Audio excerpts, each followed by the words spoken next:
Good evening, everyone. Welcome to another episode of Sunday Night Magic with me, Javi. Thank you to everyone that is joining me this evening. So, not your, it's going to kind of go back to my usual series, but last week was a very special episode with some guests. So, today it's just going to be me. Today we are continuing my series of commander recommendations that I'm going to be running through all color pairing, and we are about 6 color pairings in, which is pretty good. We'll probably be able to finish the series maybe, I'm going to say, possibly within the month or at least by October, then we can move on to other topics. Although I am most likely going to take a break again from this list so that we can go over the new cards that are coming out from the brand new werewolf theme set. So it's actually pretty fitting that for this particular episode that we are discussing a color pairing that just got a really great addition to the roster, although it is a werewolf tribal deck. But so, without any further ado, for today's topic, we're going to be discussing my top 10 Gruul or red-green commander recommendations. So Gruul, otherwise known as the Gruul clan from Ravnica's City of Guilds, would be the outcasts, so to speak. These are the savages. The color pairing of red and green pretty much symbolize pure aggression, just relentless face smashing. And you know what? Just so fitting that right when the episode started, there we have Chum here that, yes, Gruul smash. That's all that they do. They just smash face. So today's episode is actually going to be a little quick, that there isn't really any highly complicated combos that come with this build, but it is something that can pose an immediate threat to tables and can really take out players pretty fast if they're not kept in check.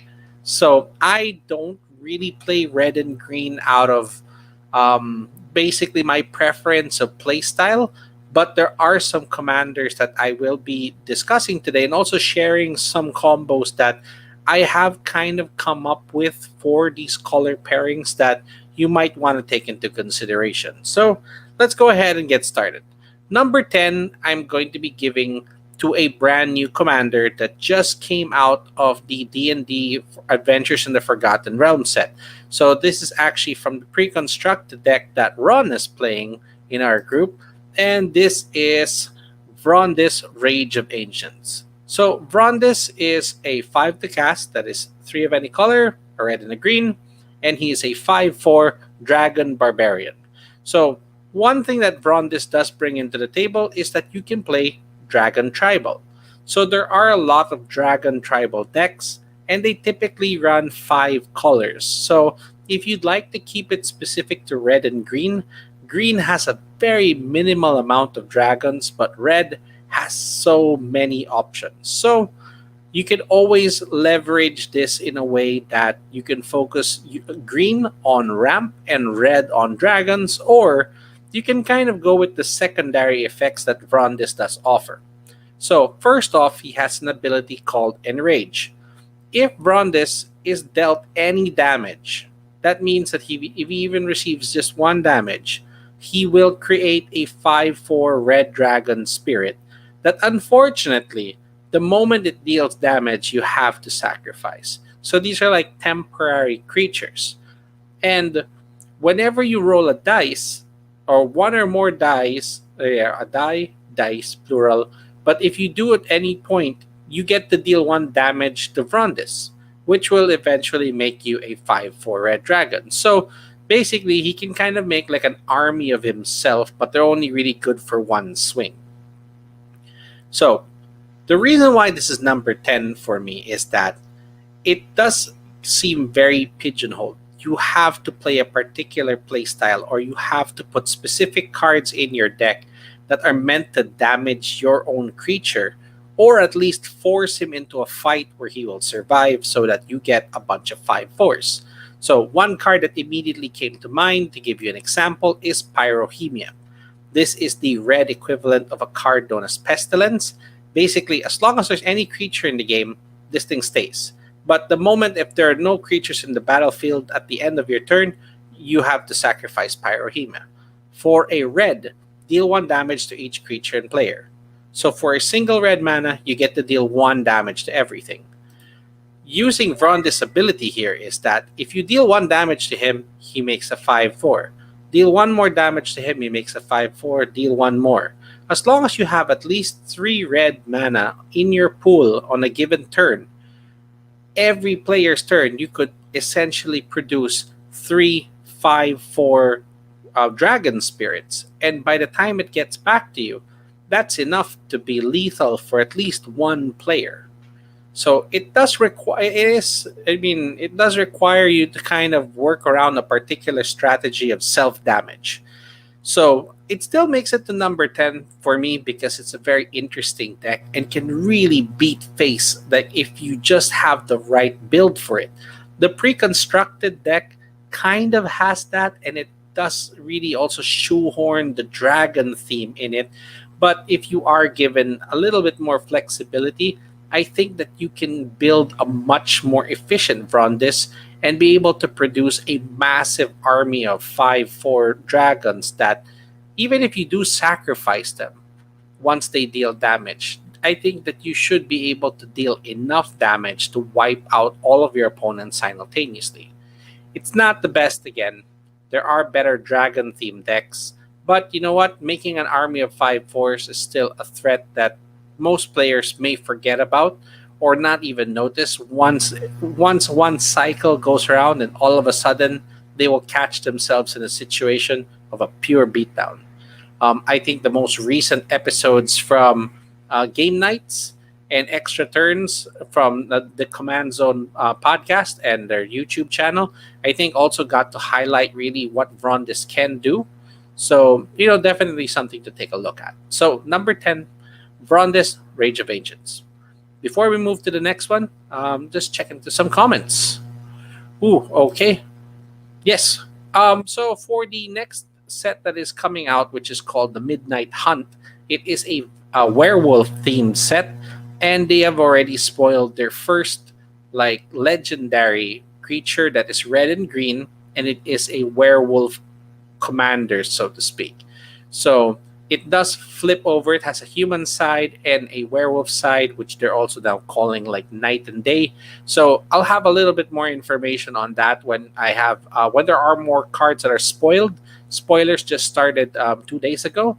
So once we have a good pool of cards and abilities, I definitely will be setting up an episode specifically just for that set.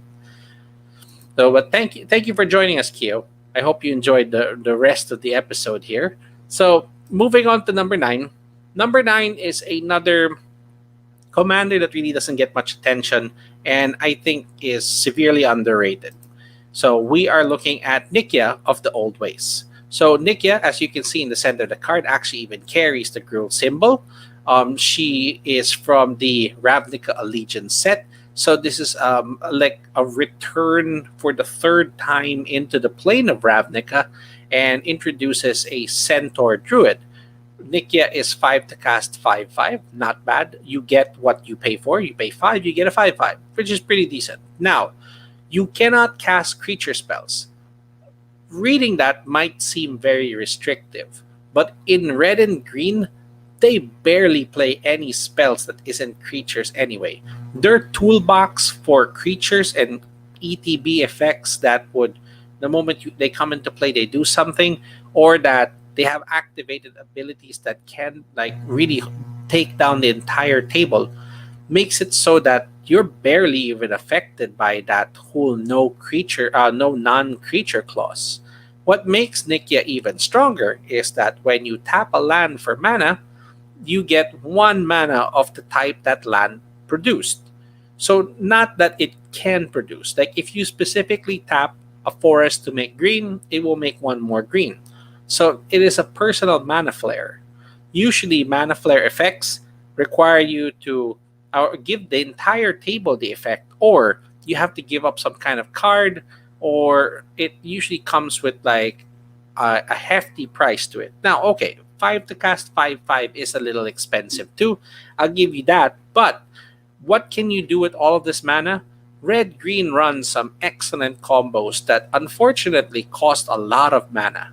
Having a personal flair can get you there faster. To give you an example, this is Kiki the Mirror Breaker, that he is 5 to cast, and Hyrax Tower Scout, which costs 3.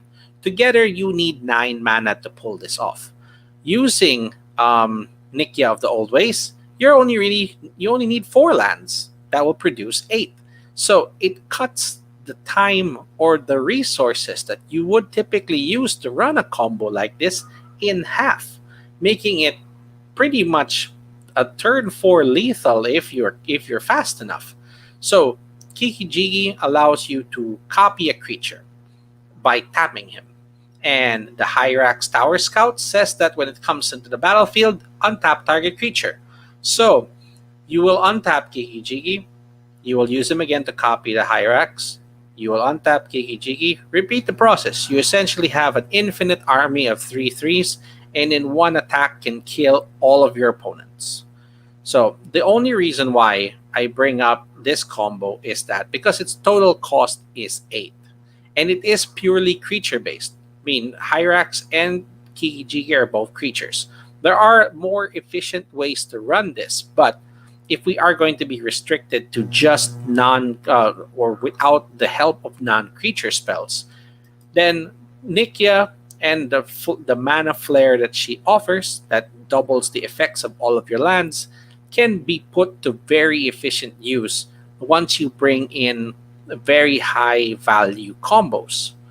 So even something like with Entwine or Kicker can be really utilized properly. And you do have a 5/5. That's still pretty good for blocking and attacking. Red and green is really the most aggressive color pairing that Magic has. This is the most reckless, stampede-ish build ever. The whole idea here is to overrun your opponents. So it might not be everyone's playstyle, like mine in particular, but it is always interesting to kind of go up against builds like this. So number 9 goes to Nikia of the Old Ways. All right, checking, no comments. Okay, so we move to the next. Now we go to number 8. Number 8 goes right back into the Dungeons and Dragons pre-constructed deck, but now for a secondary legend that was in the deck. We are looking at Wolfgard of Icewind Dale. So Wolfgard is actually already a canon character in D&D lore. So I believe that he already exists in modules and stories. So he is an actual character that people were already introduced prior to him having a Magic the Gathering like card version of himself. So he is a human barbarian, 5 to cast 4/4. So going back to the previous, Vrondis was 5 to cast 5/4. Nikia was 5 to cast 5/5. Now Wolfgard is only 5 to cast 4/4. So he's not as big, but he actually makes up for it with the abilities that he brings in. So the first one is melee. When this creature attacks, it gets +1/+1 until end of turn for each opponent you attack this combat. Meaning that If you send one little 1/1 to an opponent A, you go to opponent B, and you send another 1/1 to opponent C. Wolfgard technically gets +3/+3 and can become a 7/7. So if you do have some kind of expendable creatures that you just have to prove that you attack more than one opponent, he gets bigger. Now, where that might even be better is that his second ability says if a creature you control attacking, if a creature you control attacking would cause a triggered ability of a permanent you control to trigger, you get that ability a second time. So if attacking causes something to happen, you get it twice, which means that his own melee ability actually happens twice as well. So the example I gave you earlier, which is +3/+3, actually happens twice, which means that he can become a 10/10. And commander damage is only 21 in this game. So you could actually go for lethal maybe within 2 attacks to a single player. What makes this really strong is that it essentially doubles triggers, but it has to be attack triggers specifically. Now, people have already been brewing for this. I haven't really seen a Wolfgard deck, but I did my own little research on how I wanted to build it, and 2 cards came up immediately, which are pretty good once you put everything together. And so I present to you the combo of Bear Umbra and Aggravated Assault. So Bear Umbra is an enchantment that sticks onto a creature. It is an aura. Enchanted creature gets +2/+2 and has when this creature attacks. So it's an attack trigger. Untap all lands you control. And it does happen to have totem armor, which can definitely save the creature if something would happen. That's nice to have, but it's not that important. But now, going back to what Wolfgard does, he will double an attack trigger. So that means you actually get to untap all of your lands twice. So what do you do with all of that mana? Aggravated Assault says that you can pay 5, 3 and 2 red, untap all creatures you control. After this attack phase, there is an additional combat phase, followed by an additional main phase. Okay? That you can only use this as a sorcery. Now, the main phase is important because it gives you an opportunity to use your sorcery speed ability. And since you untapped all of your lands, pay 5, take another attack with Wolfgard. So, putting the Bear Umbra on him makes him a 6/6. Melee says until end of turn. So every time he attacks, he actually can get a minimum of +1/+1.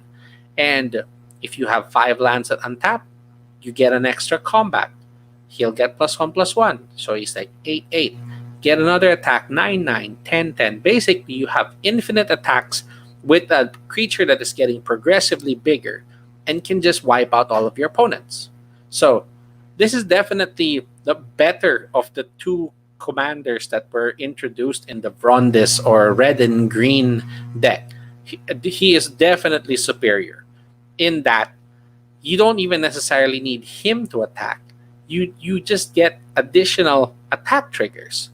To put that into context, let's take away the combo that I just presented a while ago. Let's just say that you want something else to work better for you. Here are some ideas. Scourge of the Throne is a dragon that flies, has dethrone, that we can set those aside. Let's focus on his final ability. Whenever Scourge of the Throne attacks for the first time each turn, if it's attacking the player with the most life or tied for the most life, untap all creatures and then you get an additional combat. So, just attacking with the Scourge, you just pick the right target and it doubles the attack trigger. You get 2 additional attack steps. It's not an infinite loop, but it can still pretty much take out a player. Now, let's make that even worse. Let's put in the Annihilator ability that comes from the Eldrazi's.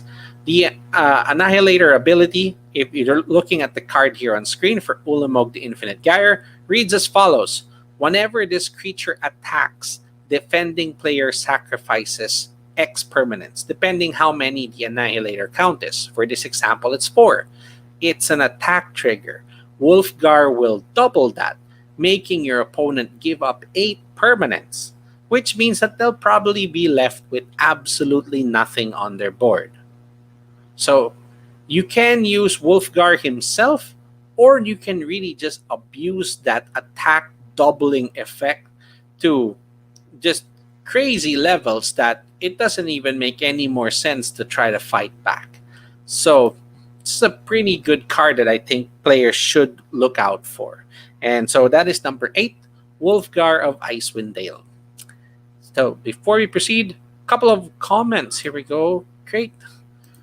Yes, he is known as the Attack Harmonicon. So there is a card that exists in Magic called the Pan Harmonicon that will duplicate all come into play abilities. So he happens to duplicate all abilities that are triggered by attacking.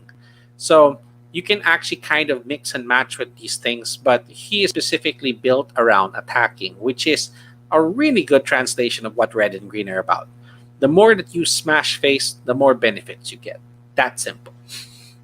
So let's move on to the next. This one is a personal favorite only because I really like this character in Magic's lore, although she hasn't really been like the best character in terms of like card translation. She's had 3 cards printed, and I'm really a fan of the very first one, but it's not as efficient as this iteration of the character. This is Rada, Heart of Keld. So Rada is a elf warrior that was introduced in the Time Spiral set and actually played a pretty big role in the story. But this is a pretty much updated version of Rada.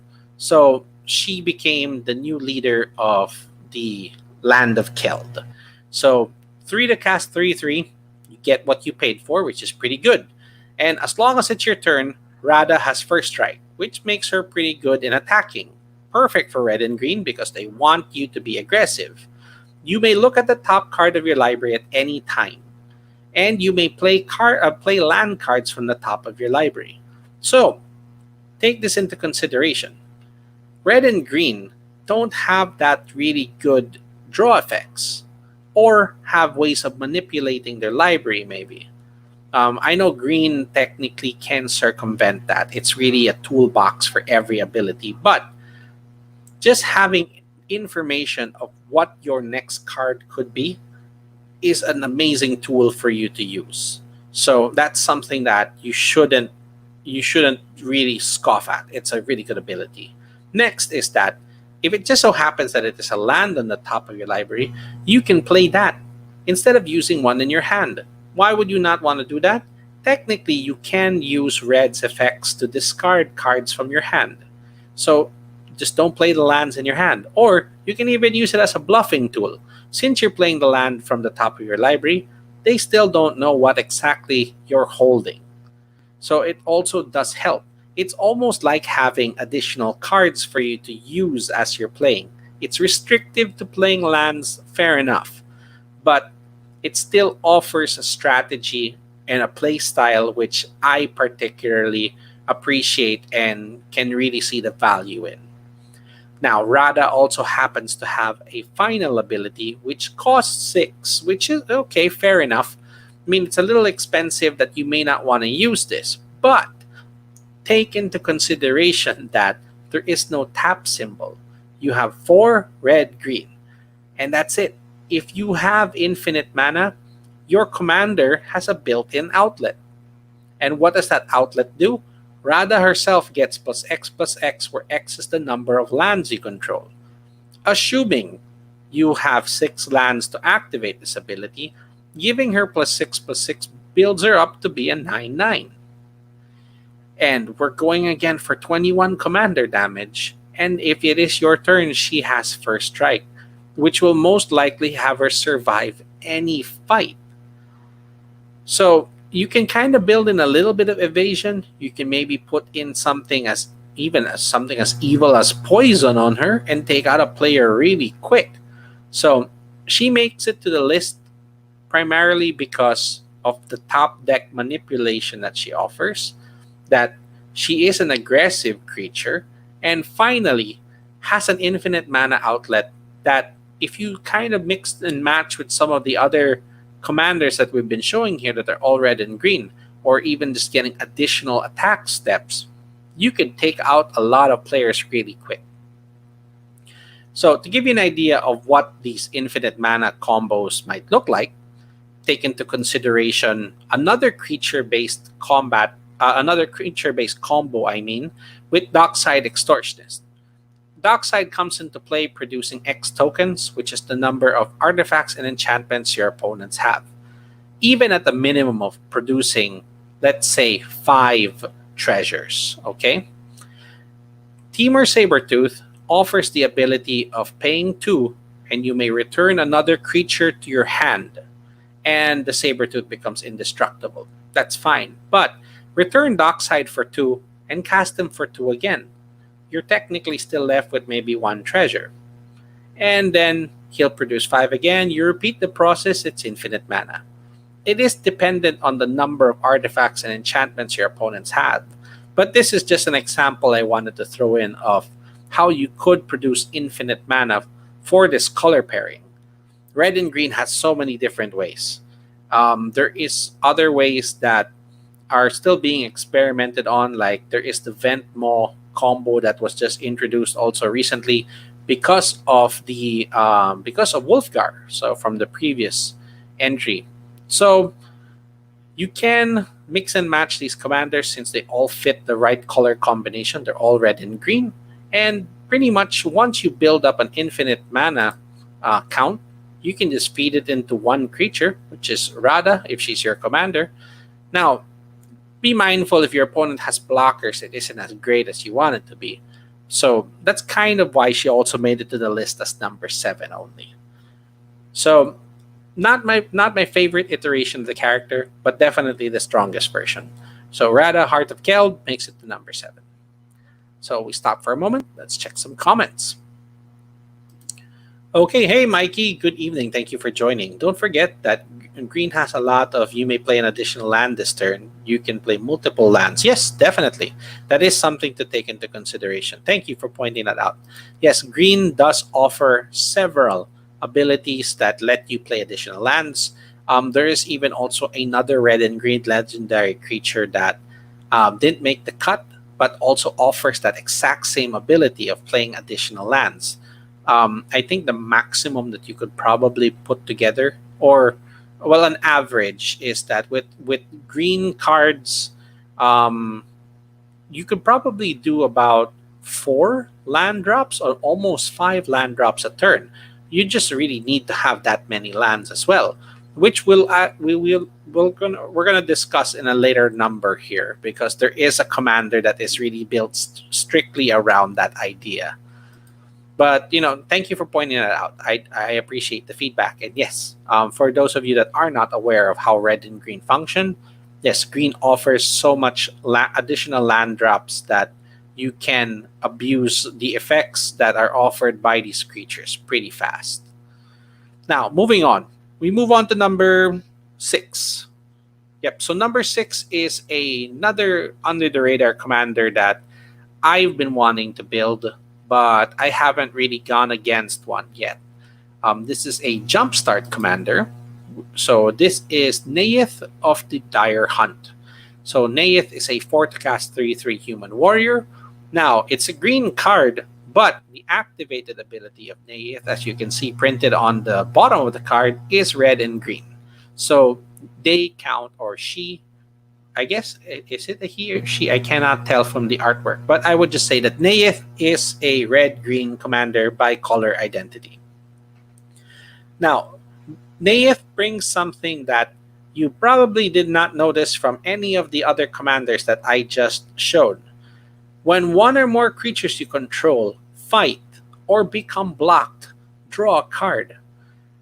Draw effects for red and green are very rare to come by.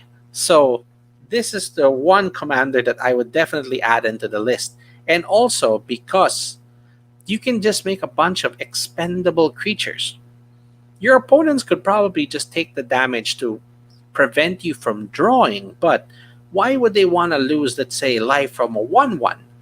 They'll probably block it, and then you get to draw. which is great. Now, Nath even has a second ability that at the beginning of combat on your turn, you may pay 3. If you do, double target creature's power until end of turn, and that creature must be blocked. So for the cost of 3, you double something's strength, and then you guarantee that you're going to be drawing a card out of it. That's crazy, in a sense that it makes a threat that has to be dealt with and even rewards you for a card. So this is one of 2 commanders that I'm going to be featuring today that really specifically have this effect of doubling something's power. To put this into context and how you can abuse it, even to the point of not attacking at all, I present an infinite combo. Well, it's not really infinite. This is, I'm going to say, a one-shot combo that costs a little bit of mana, but take a look at Malignus and Chandra's Ignition. Malignus is a 5 to cast creature. It says that its power and toughness are equal to half the highest life total among your opponents. So let's say it's a brand new game. No one has lost any life. In Commander, you have 40 life. So Malignus comes in as a 20-20. Okay? Damage that would be dealt by Malignus cannot be prevented. Okay? So you have a 20-20. When you go into combat, you will use Nailit's ability, pay 3, and basically double Malignus power, making it into a 40-20. What do you do with a 40-20? So, end combat, don't attack at all. On your second main phase, cast Chandra's Ignition. Target creature you control deals damage equal to its power to each other creature and each opponent. So it's a 40-40 that will hit everyone in the face for 40, end the game immediately. You win. That's pretty much it. It will also kill your commander in the process, but 40 damage is an insta-kill for all of your opponents. So you can technically go the combat route with Nath and draw some cards, and you can even go with the whole fight mechanic and take out blockers and creatures if you want, and you still get to draw a card. It's really good and efficient at even taking out single creatures that if your opponent only has one blocker and they have no way to take it out of combat or being a viable blocker, you force them to use it and pretty much use up that resource. That to me is sort of a combat strategy that a lot of players don't take into consideration. So I've had my eye on building this deck for quite a while. I've not been able to play one against one yet, but just looking, okay, Malignus and Chandra's Ignition is an expensive build. They're both 5 to cast and maybe easily preventable to some degree. But again, you're talking about a color that really flies under the radar in terms of combos because the expectation of red and green is just a smash face. So that brings me to number 6, Nath of the Dire Hunt. Definitely something that players should be looking into. All right. Hey, comment. Oh, thank you. So yes, Nath is a she. Thank you very much. Okay. Yep. I mean, it's just hard to distinguish in the artwork. Sometimes, the long hair isn't exactly like a giveaway. But okay, thank you for bringing that up, Mikey. Awesome.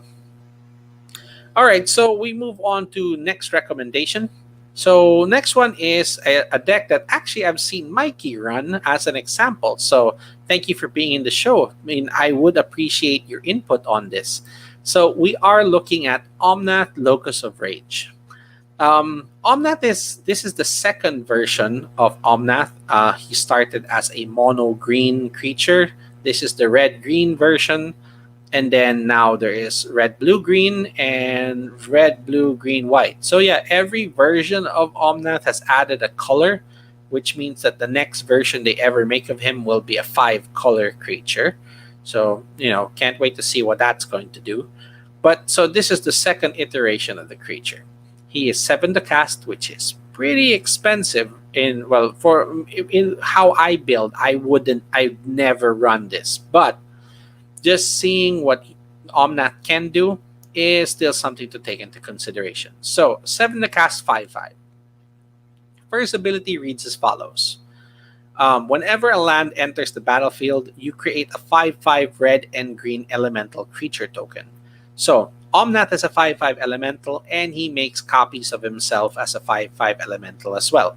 So it's very similar to Rondis earlier that makes 5/4 dragon spirits, but this one is just strictly 5/5 elementals, and they don't die when they deal damage. So much more superior version. Secondly, whenever Omnath Locus of Rage or another elemental you control dies, Omnath gets to deal 3 damage to any target. Okay? So, even without fighting, technically, if anything dies, or any elemental or Omnath himself, you still get to deal 3 damage. So, there are some approaches that you can take here just by using, again, all of the additional land drops and bringing out as many lands as you can to build an army. Or, I propose another approach to this. It's just the combo builder in me. That Amulet of Vigor, whenever a permanent comes in tapped, it actually gets untapped. And Perilous Foray. You pay 1, sacrifice a creature, and search your library for a land that is a basic land and put it into play tapped. Okay, so you pay 1, play a land for your turn, you get a 5/5 elemental. You use that land, pay 1, and sacrifice the elemental. And pretty much you'll go get a land. The land comes into play tapped. Amulet of Vigor makes the land stand up again. And since you played the land, you're going to get a 5/5, pay 1, sacrifice it, go look for another land. Basically, you will pull out all of the lands in your 100 card deck and put it into play. And for each elemental that left, Omnath will trigger and deal 3 damage to any target. Now, take into consideration that you might be running anywhere between 30 to maybe 35 lands, depending how you build. You're looking at least 100 damage, maybe 90 at a minimum. Let's say that you have to play a few lands to get to this point. So let's say that you're sitting on 90 damage, and that's even prior to attacking. That's enough to kill 2 players. If you just have a way to amplify the damage, or even just produce a little bit more, let's say with fetch lands, or even just pure combat, attack with a bunch of 5/5s. Players also take a few hits from their own fetch lands and other rocks that have taxing effects. But this is pretty much, it's not an infinite damage build, but the one thing that Omnath does need is a sacrificial outlet. And the moment you start feeding those elementals or even himself, you can start hitting people for 3 without even having to attack in the first place. So there is an infinite damage, or a pretty much like a machine gun, kill everyone in the table approach, or you can smash face. Perfect for red-green. So that is number 5, Omnath, the Locus of Rage. Comments. Hey, here we go. Angry Jellybean. Okay. Kodama and Bounce Land. Yes, so pretty much that would just keep it. It would become a little bit of a loop again that would kind of lead to the same result. You're going to flat out win. Okay. And let's see here. One more. Okay, exactly why I've been looking for Kodama. Okay, yes, the Kodama mono green partner is actually an excellent build, because you just, once you play a permanent, you can keep playing a 0 to cost permanent and bring out every land that you're holding on to. So, okay, thank you. And also another combo from the person who actually runs this deck. So, Valakut Molten Pinnacle, okay, Vesuva Thespian Stage. Okay, yep, so definitely that the idea there is for Valakut is that you're trying to play Mountain so that you can deal 3 damage at a time. Yes, and using the combo that I mentioned earlier, you can bring out every basic mountain you have and just keep shooting everyone as well. So that is what's going to take you over the maybe 90 damage barrier that the combo has. and take it to a level that you can eliminate all three of your opponents at the same time. It's a little it's a little more complicated in a way that you are actually running two combos that do not require you to attack, but red green offers the flexibility for you to do that. So thank you for pointing that out, Mikey. For everyone else that is watching, that is maybe considering building something like this, yeah, Omnath would be a way to go. If landfall is your thing, he is probably one of the most efficient landfall decks. There are maybe in other color combinations that I would prefer to play, like I did cover in the Simic video and Quandrix that there is Tatyova, which I would maybe prefer to play for land drop or landfall effects. But since we are just going to be specifically on red green now, this would probably be my favorite landfall commander for red and green. Moving on to number 4. Number 4 is a non-combo commander, which is a surprise for most people that know how I play.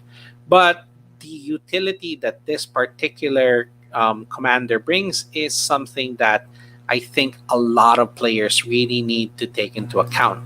And so number 4 goes to Clothis, the God of Destiny. So a 3 to cast 4/5 that is indestructible is really, really useful in a pinch. You're not gonna be using Clothis specifically for this effect, but if you ever get your devotion to 7, you have a 4/5 indestructible creature.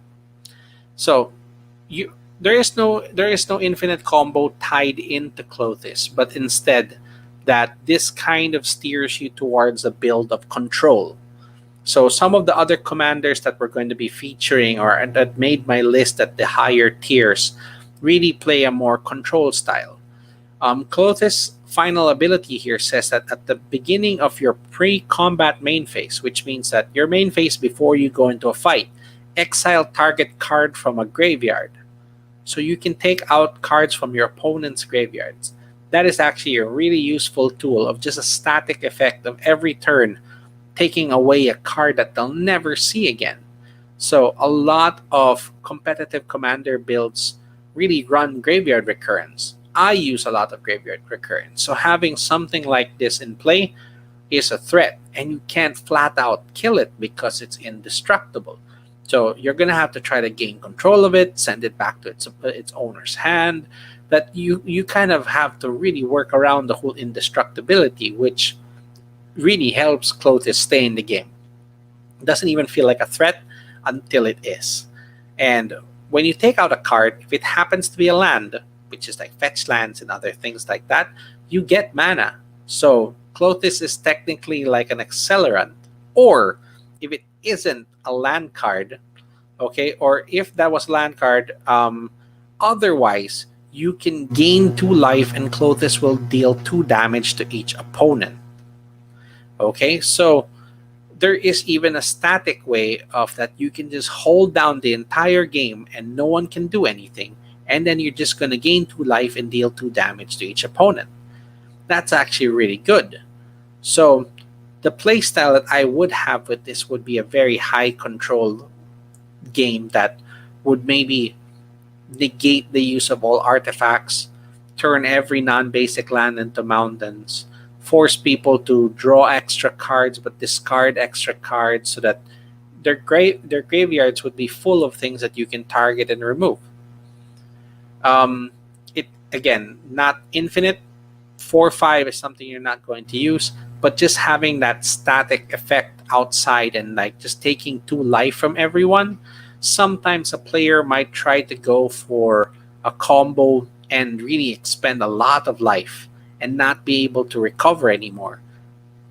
Picking away at them at 2 damage at a time is actually pretty painful because other players will most likely be attacking them as well. And that means that you also gaining 2 life can take a few hits without really worrying about your life total. So that's why I put Clothis at number 4. I've played against 2 decks that run Clothis. One of our friends of the group, Enzo, and actually in another casual game with some other people in an LGS. And it's been interesting and gave me some ideas I have not built this deck myself, but it's a pretty good option. So, hey, comment. Here we go. Let's just check here. Okay. Also, depending on the build, Clothes could possibly not even be a creature yet. Yes, so that's why you don't even need Clothes to hit the devotion count, but it is something nice to have as a 4/5 indestructible. Pretty good blocker, but again, not necessary. Now we move to number 3. Number 3 goes to another interesting character in Magic lore that I've played against several times. I've not built this, but I actually did recently get an etched foil of this card. So I may run him in the 99, but um, one really good deck build that I have gone against with this is also from a member of our local game group, Enzo, and this goes to Xenagos, the God of Rebels. So Xenagos is a character that was introduced in the whole Theros set, that he is a satyr that ascended to godhood, so to speak, and even became a planeswalker. Um, this is a later version of the card that it is already pretty much turned into a god. Um, it is a 5 to cast 6/5 indestructible, very similar to Clothis, that the gods in this set or Theros are enchantment creatures that require the whole devotion in order to become an active creature. So, okay, once you hit your devotion of 7, he is a 6/5 indestructible, which is pretty good. But what you're actually trying to do here is the last ability, which is at the beginning of combat on your turn, another target creature. So Xenagos can't target himself, but another creature you control gets haste and plus X, which is that creature's power, essentially doubling their power. I bring up again the Malignus Chandra Ignition. If Malignus is a 20/20, you double him to 40/40, and then just have him hit everyone without even going for a single attack. But you know what? Xenagos also gives the creature haste, which means that the creature can attack, and if they survive, then you can do the ignition afterwards if you want to. So Xenagos definitely amplifies creatures to the point that can make them lethal. If you could only make the creature trample, it will be a bomb broken creature. So I think plus X and haste was balanced enough that it's not too dangerous to the table. But it's a perfect representation of red and green again. That it can be a threat, a 6/5 indestructible, okay. Then it can make other creatures you have into threats, even newly cast creatures, by giving them haste and doubling them up. You can pick your favorite creatures that you like and pretty much just make them smash face really, really hard and fast with this. I've seen this deck bring out Xenagos as early as maybe turn 2 or turn 3. Drop a creature and just, using like the whole sneak attack through the breach effects, that you get to bring in the creature for one single attack and then they go back to your hand or something. You can bring something as bad as like a Blightsteel Colossus or an Eldrazi that we've shown earlier with double power, mind you. So this has a very surprise effect to it. And the build that you would have around it would really try to capitalize on cheating creatures in at lightning speed, even if just for a single swing, and it would be enough to take players out. So number 3 goes to Xenagos, God of Rebels. Okay, so hey, another comment here. Okay, yep, so hi Mark, thank you for joining. Yep, so hello kaibigan. Yep, Rurik Thar will be covered later on, actually, so it's a little bit of a spoiler, but yes, if you double him up, he is a 6/6 and pretty much can hit with Fling. Yep, you can pretty much take out a player, so to speak, with 24.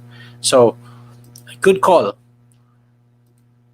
So, I will get to that in just a moment. I didn't really mean to give that up, but yeah, I definitely appreciate the comments and feedback, so I'm always going to bring that up in the episodes.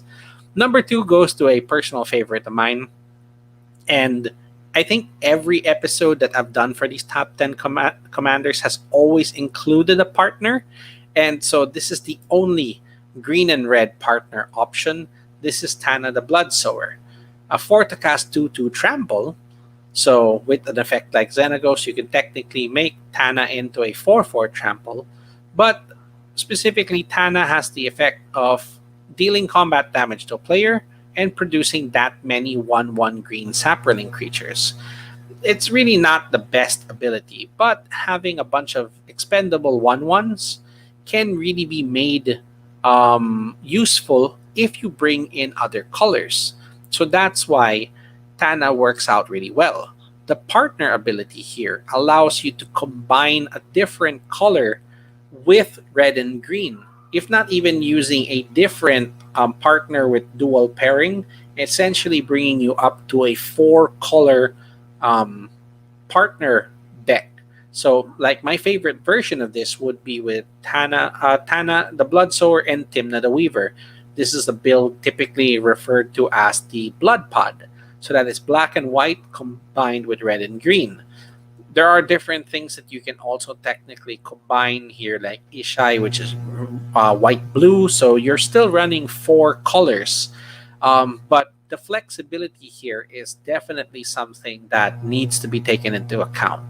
The fact that Tana is a elf, a druid, also has her fit into some tribal effects and builds. The fact that Tana is trample means that you can technically also go with the Voltron strategy, that Tana produces 1/1 sapperlings. You can also go with a swarm strategy. The flexibility of this particular commander is something that I really appreciate. And I consider this card to really be worthy of some really good commander builds. And the fact that she can even add 2 colors to a partner combination is another reason why you should really consider using her. She's the only red and green partner that exists from all of the existing partner cards that are in that pool right now.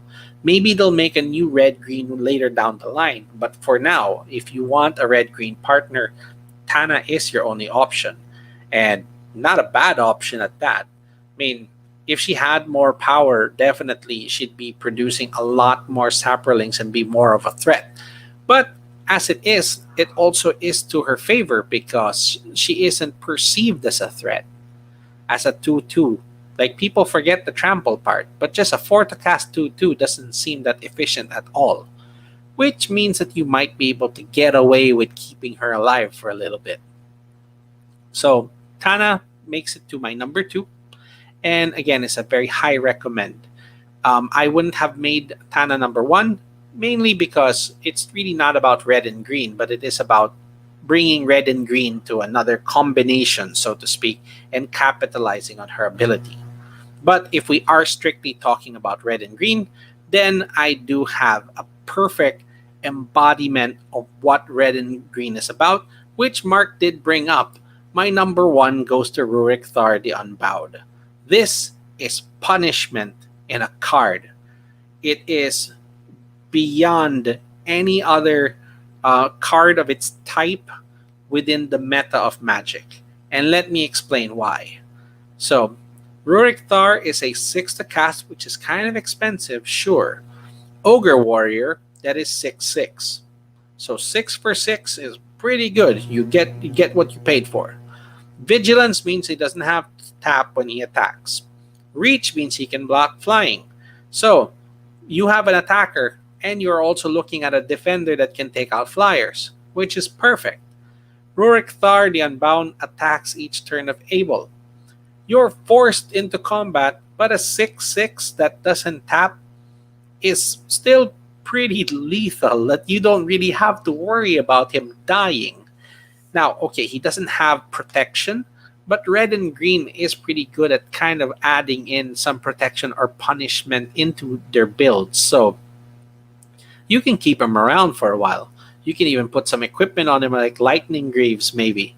But where he really stands out is his final effect. Whenever a player casts a non creature spell, Rurik Thar will deal 6 damage to that player. So Rurik Thar is the source of the damage, okay? So as long as they're playing non-creature spells, you're gonna hit them for 6. That is some extreme punishment in a 40 life game. You just play maybe 4 spells, you're in for 24 damage. That is half your life. To put this into context, red has really been the best color for punishing players. There are cards like Pyrostatic Pillar that if you play anything that costs 3 or less, you get 2 damage. Spell Shock says whenever a player casts a spell, they get 2 damage. Typically, there's always going to be 1 or 2 damage. There are even other red cards that punish you for activated abilities, for playing lands, for losing lands, that red really tries to capitalize and punish players for doing things. That's how they break parity or take an advantage, that it's all about hurting your opponents. It's the most aggressive of all of the colors. And green complements that really well by speeding up the process with mana acceleration and bringing in really big creatures. So Rurik Thar himself is 6 damage, which is beefed up or uh, pretty much any of those effects that I just showed, but on steroids. 6 damage is crazy. I run a black and white deck using Campbell that deals 2 damage, and those effects were also 2 damage. That those are enough to hurt a player, but 6 is brutal. And the fact that he can attack for that and also has to do it every turn. Okay, so if I play a spell and take 6 damage, and on your turn you also attack me with Rurik Thar, that is 12 lost. You do that maybe 2 or 3 times in a table, and you have players at a situation wherein they are just struggling to stay alive. That even trying to cast a spell to kill Rurik Thar might put them in a situation that they can just be dealt lethal damage and die. It's a really interesting way of circumventing combo decks and a lot of non-creature builds that I've played against this several times, and I'm telling you, it hurts. It really hurts to play against Rurik Thar. You wanna, even if you gain control of him, if you steal him, the effect is whenever a player, which means that he also kind of has a little bit of like a suicide approach, that you might hurt yourself too, but once he's down, you kind of just hold ground really. And you can even make this worse by adding in doubling effects. Cards like Furnace of Wrath or Dictate of the Twin Gods bring in the effect that if a source would deal damage to a creature or player, you double that effect. So putting this down before Rurik Thar or even after him, take the 6 damage to play the Furnace. Now everything hurts for 12. Every non-creature spell hurts for 12. It's madness. You can end the game really quick with this guy. This is, I guess, just really the epitome of what red and green or what Gruul is about. He isn't really like the leader of the Gruul clan, so to speak. I know that they have, I think his name is Borborygmos, the Cyclops, which is exactly what the icon or logo of the Gruul clan is, the one eye on fire. But Rurik Thar is definitely like another stand-in leader and representative of the Gruul clan, and is a perfect embodiment of it. It is combat damage, it is monstrous, it's punishing, and it's relentless in that it has to attack every turn. So definitely one of the most hated red-green commanders, in that you're not really going to have fun because you're not going to be able to play spells. It's going to hurt so bad. And you're just going to want this guy to die every time.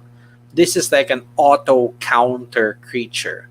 But red and green have such great ways of getting around control effects that you could pretty much smash face and win in just like 2 or 3 rounds of a table. So number 1, best Gruul commander recommendation for me at this time. Rurik Thar, the Unbowed. So, a couple of comments. Yep, so Rurik Thar with grafted exoskeleton. Thank you for pointing that out. Yes, that will give him additional power and also make him pretty much have a poison effect, which would kill players. Since he is the source of damage, if somebody has 10 or more poison counters, they are dead. Next to that, also, yes, thank you for bringing this up. Yes, so Dictate of the Twin Gods, which double damage, and then there is also other effects like mana barbs that whenever you tap a land, you receive damage. So you can stack on damage effects on top of damage effects on top of damage effects.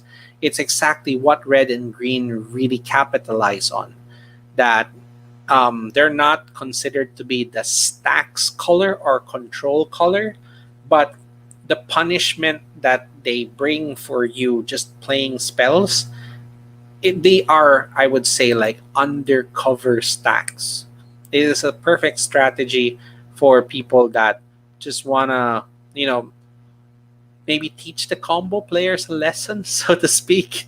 Like, I am a combo player, and every time I've gone against this, it's just you gotta do something about it immediately. And I think that speaks so much to just how good this card is. So thank you everyone that joined the episode. This is going to be again a continuous series until we go through all of the possible color combinations for your commander builds. I believe we're about 6 in already now, and I will be announcing what the next ones will be by next episode, maybe probably by next weekend. So I hope that you guys enjoyed the episode. I appreciate all the comments and feedback. Thank you, Mikey, for some of the notes there. I know that these have been builds that you have played. Mark, Chum, so even Keo, thank you guys. So hey, yes, thank you. I am so glad that you are a regular now of my show. Thank you. I hope to see you guys again in the next episode. And till then, keep gaming, guys.